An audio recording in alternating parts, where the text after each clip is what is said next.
Hi Meera, how are you? Yeah, I'm good. How are you? I'm good too. Thank you for asking. So can you tell us something about yourself?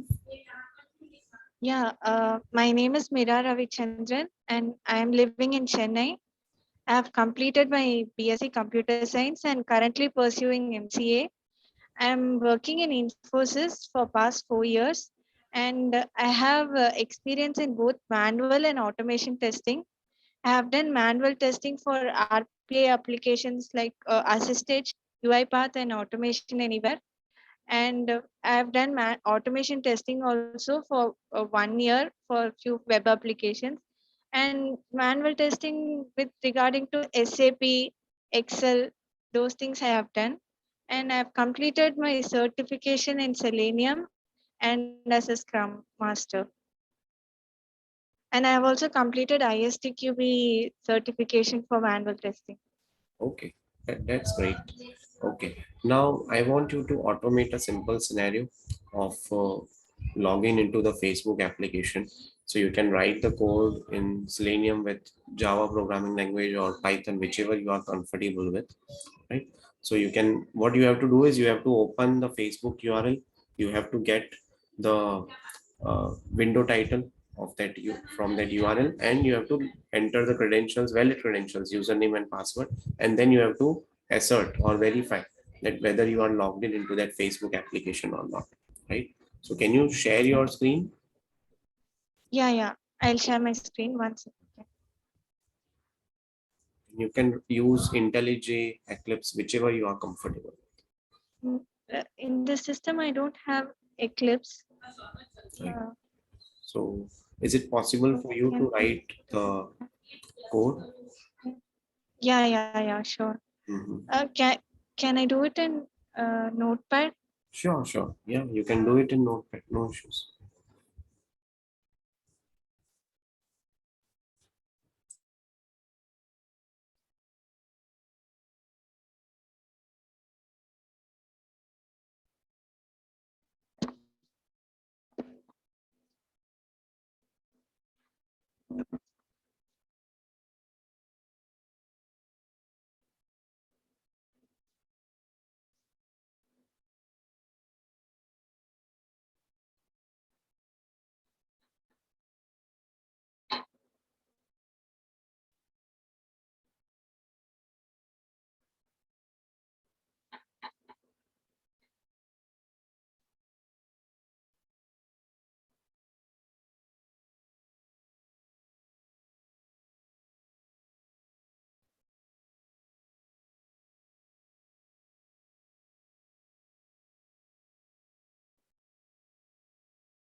One minute.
Yes, yes, Meera.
Meera, I have one question over here. The XPath that you were writing, driver.find. Yeah, can you increase the font size?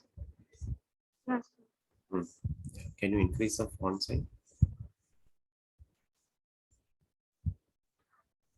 Yeah, yeah. So over here, see the third line, driver.find element. Over here, the XPath that you have mentioned, I think. Okay, tell me, is this a relative XPath or absolute XPath? This is absolute expense. Right, right. So why are you using absolute XPath? Which XPath is more reliable to use, relative or absolute? Related expense. Right, right. So why are you using absolute XPath? You asked me, so I just took it from here. Sorry.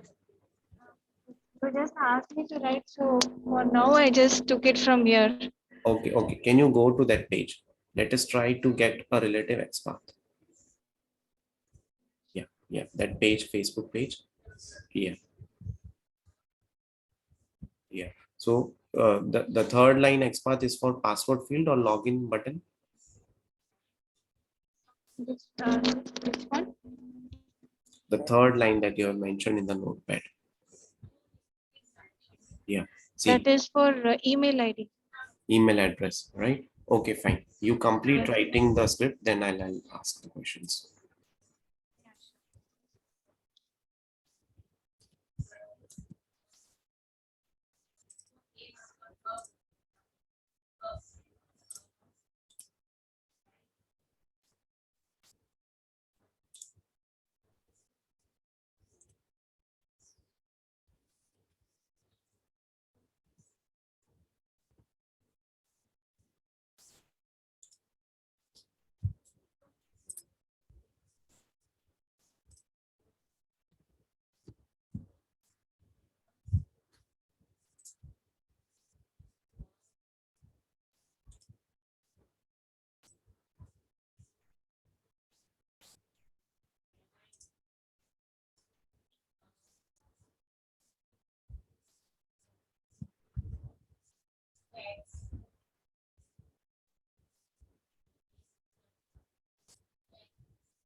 Yeah. Okay, okay, fine. Now go to that Facebook website. Now, if you can inspect element for email address. Yeah, inspect element for email address. Correct. Yeah, perfect. Now see, there is an ID that you are getting. ID is equal to email, right? Yeah. Right. So Yeah. you can use that ID because ID names, those are unique things. So even if you are going to develop a relative XPath for this particular element, so you can mention input and then at the rate ID equal to email in the square bracket. And similarly, you can check for password as well. So over there also you will get ID is equal to pass. Yeah, you can inspect element for password. See, ID is equal to pass is there, right? Yeah. So Right. Name yeah, also. so right. So use these kind of relative XPaths for developing an automation script. It would be very useful. It would be reliable, and you don't need to rework on those scripts or elements or locators again and again. Yeah. Okay, fine. So this is fine. Then tell me that first. Show me that first line of the script. What is the first line of the script? Driver.get. Okay. Before mentioning WebDriver, driver equal to new Chrome driver, you will have to specify the path where you would have Yeah. kept that Chrome That's driver. the Chrome driver. Yeah. Right. right? So that path you will have to mention. Rest looks good. Okay, fine, fine. Now you can stop sharing your screen. Okay, great. This is good. Right?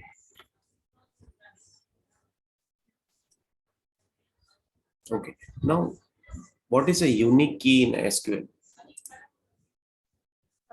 In SQL, Hmm, hmm.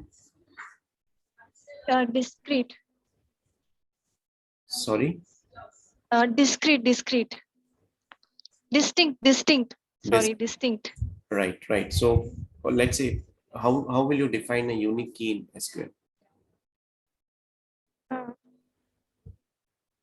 Uh, I don't know much of SQL, Okay, no issues. so See, that is absolutely fine. So if you get this, question which is related to SQL in an interview, so you can tell like the key which can accept only the null value and cannot accept the duplicate values is called a unique key. unique key. The Yeah, syntax yeah. also of this key would be same as the primary key, Primary key. Yeah, sure. right? So that is there. Okay, so this is how you can answer. And let's say in an interview, uh, you might get some questions on this SQL as well. Okay, so be prepared on that. Yeah, sure. Now let me share my screen.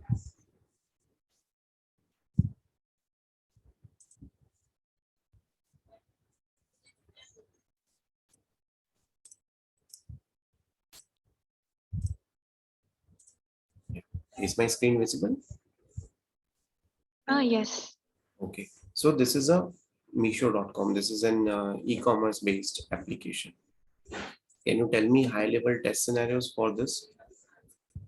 Yeah, sure. First, we'll check whether it is logging into the correct URL, and we'll check for the options here, uh, like where women ethnic, women western wear, and those things we'll check whether it is highlighting, whether when we hover it over the options, Hmm, and we'll check whether this search box is working fine. Are we able to enter data there, and while searching it, are we getting the right options displayed, right filters displayed? And we'll check the profile button, whether we are able to see the profile which we have created, our login, our details properly. And we can also check this cart option and see whether the items which we add is currently getting added into the cart. And we can also check this download app button, so we can check whether we are getting the link to download the app, or any QR code that we can scan, mhm, whichever is given in Misho app. Those things we can test. And here the uh, advertisement frames which we are seeing, those things we can check whether it is leading into the right page for this 70% discount sale. mhm. uh, and below there would be some options about us, those things we can check. Below. Okay. Yeah. Below there will be contact us, other details, so those things we can check. Okay. So that footer you are telling of this website.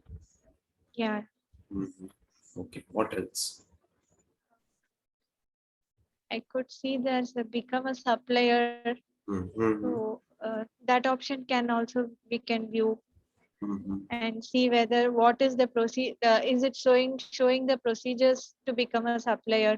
mhm, And here down those women ethnic jewelry and accessories, and each and every options that is below that, we need to check whether it is correctly logging into that option, and the mhm. right item and price is getting displayed.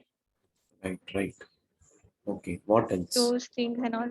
Mhm, Then other things in Meesho app, we can see whether we are able to add our card properly. Mm-hmm.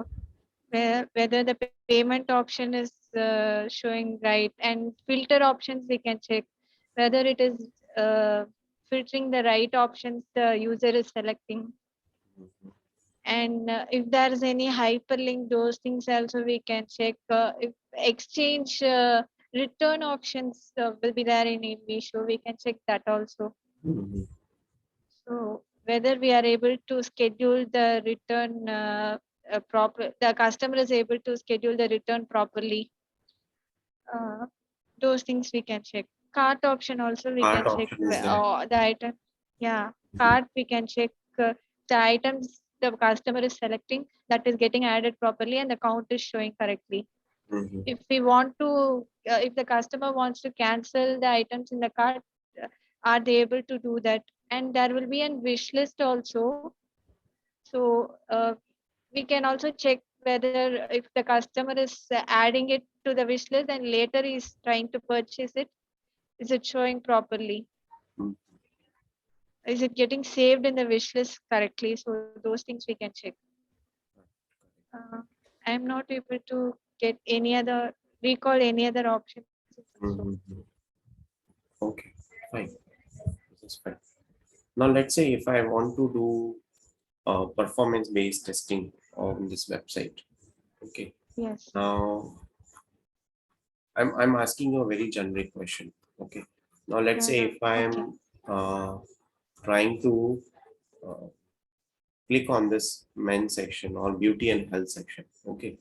The customer is telling me that this website or this kind of page navigation is taking a lot of time. Okay. So okay, he's telling the performance of this website is very slow. Okay. okay. So how will you do the performance testing of this website in order to test that particular scenario which has come from the customer, or tell to the developer that what actually is not working? How will you do that? Uh, Hmm.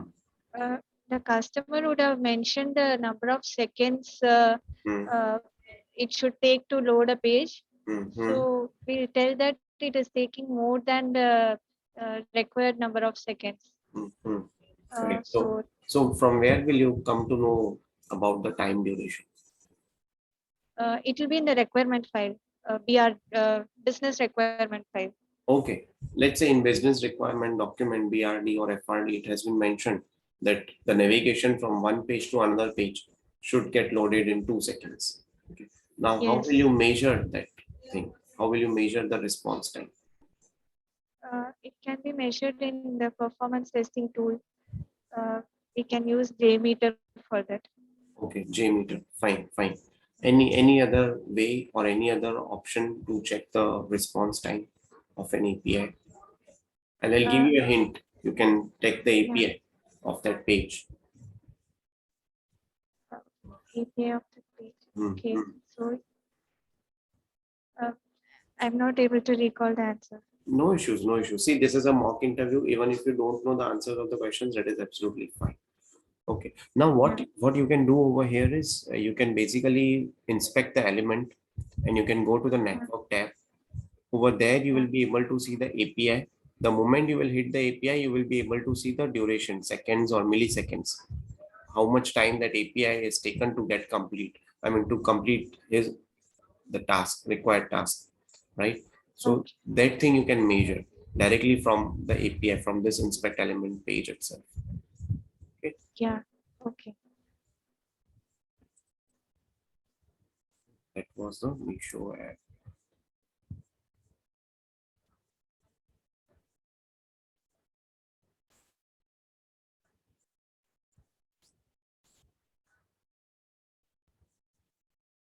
Okay. Now, what is the difference between array and array list in Java? Array, if there's a single dimension array and multi-dimensional array, Mhm, it can contain only one data type. We cannot give multiple data type in array. mhm, In array list, we can give multiple data types. mhm.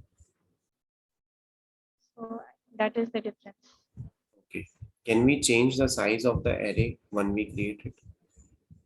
Uh, No, once created in array we cannot change, but in array list we can. It is a mutable, and we can add data in array list. Hmm. Okay, is it possible for me to store the primitive type in the array list? Primitive type means like int uh, string like that. Yes, yes. Yeah, we can do. Are you sure?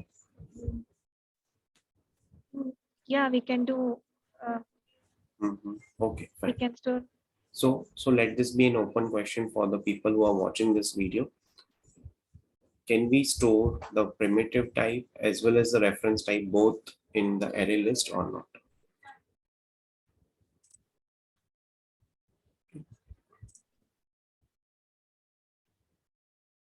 In array list, yeah, we In, can do.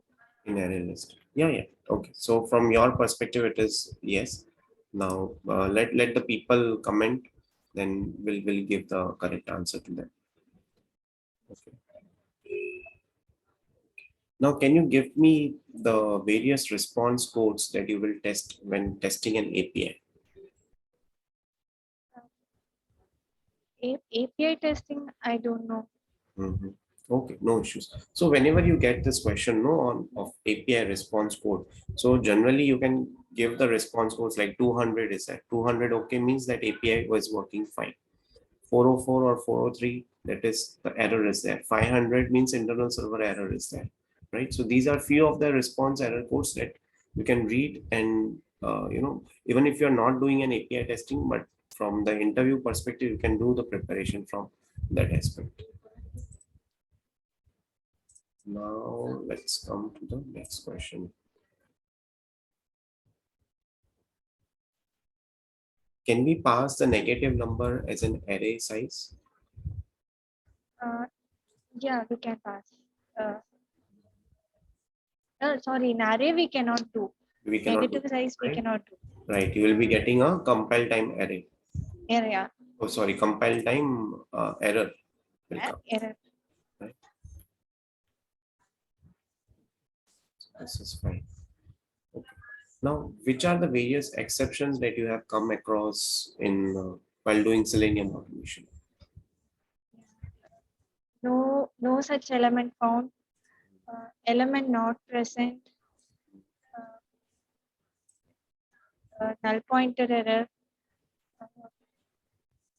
Uh, Stale element reference error. Mhm. Those kinds of exceptions there. Okay. When will a user get stale element reference exception?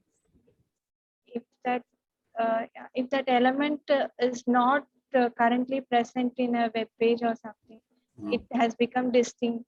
So at that condition, we'll get stale element reference error. Okay. What is a custom class in Java? A custom class means uh, it is not a predefined class, and we can do modif. Is it right? Sorry. Uh, w- Custom class is like we are defining the class, and it is not a predefined one. Hmm. We customize it manually. Okay. Okay. Generally, for using a custom class, you will basically have to write a Java class that implements the corresponding interface, right? So this is what a custom class is there in the Java. Yeah, And as you were mentioning, it is a developer defined class. yeah, definitely. Right? So that is the possibility is there. Okay. That's one of the questions.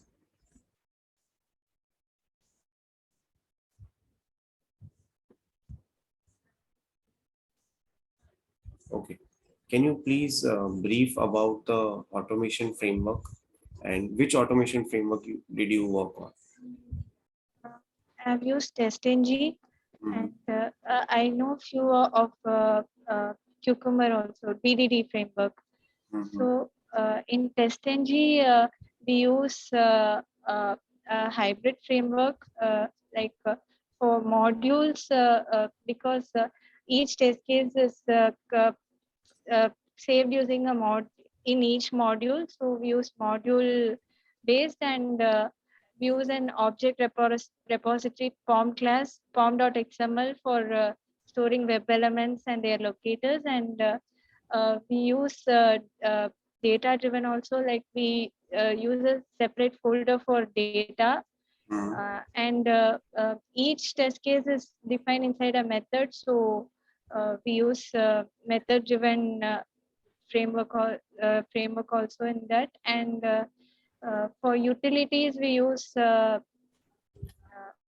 Java utility and other things, Mhm. and we keep a separate folder for screenshot, Mhm. and a separate folder for data, for whichever data we are sending, and so it is a mixture of everything. It is an hybrid kind of framework. Mhm. Okay. And what is the reporting tool? Which is the reporting tool that you are using? We use Maven. Sorry, Uh, in HTML format, we uh, give the reports, and we use uh, Maven. Maven for generating report. Yeah, yeah. Okay. Oh, fine. Now, can you write a Java program for the Fibonacci series? Yes, sure. Is there a power cut?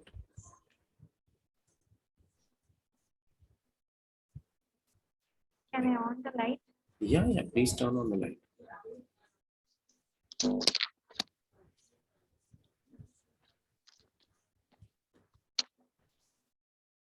Yes, yes.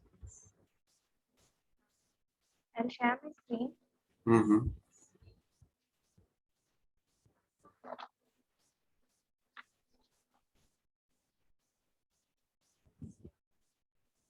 You're able to see Yeah, yeah,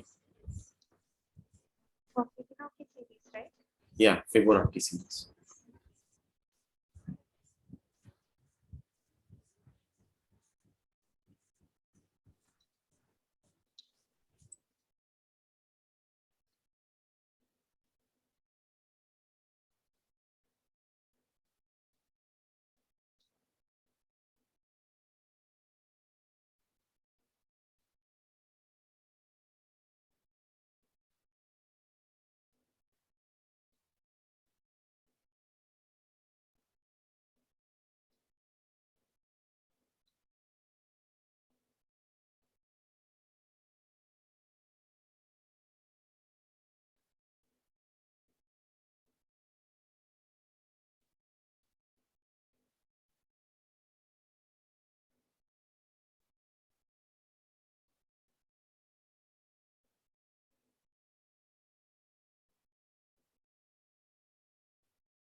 Hello. Yeah, is it completed? Yeah, it is completed. Okay, so Fibonacci series. Yeah, it display from from 1 to 10. Sorry. Uh, it will display the numbers from within 1 to 10, 0 to 10. Mhm. Okay. Yeah, can you explain me this program? How it will display Yeah, the number from 0 to 10? initialize the number int 10. Mm, Within the 10 numbers, I need to get the number Fibonacci numbers, and I've given three variables int variables, and I have assigned the values. And this is a for loop, and inside for loop, if I is 0 and if it is less, if the number is less than 10, uh, uh, I have give assign the a value to the b value, then have assigned the b value with 1, and I have added the a value and the b value. mm. So I have displayed the a now. Okay. So what would be, let's say if you write, if I give the input to this program as 10, so what would be the output of this program? It will display the values, the Fibonacci values less than 10. Oh, no, no. I think, The, yeah. See, I'll tell you what is Fibonacci series. Let me share my screen.